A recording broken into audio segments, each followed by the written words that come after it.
KCCA basitukiddemu okuziba ebinnya mu nguudo nga beeyambisa ettaka.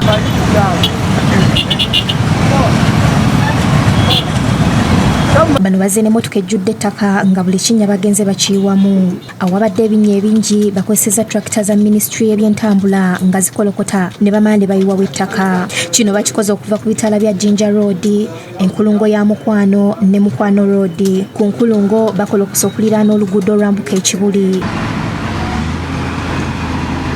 Abantu obedda basojja ba KCCA nga basaba okuyiwawo koolansi ekifo ky'okuyiwawo ettaka.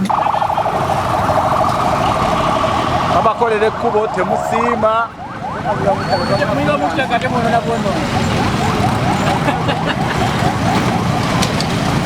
Obedda bwe bateeka ettaka nga abasirikale balagira emmotoka ziyitewo wasobole okuggumira. Kyokka ettaka erikozeseddwa okuziba ebinnya bino buli enkuba lw'etonnya ate biddamu ne byesiba nga mu mbeera entuufu enguudo zirina okukolebwa nga bakozesa koolansi. Download the app on App Store or Google Play Store now. Vision Digital Experience, the future of media.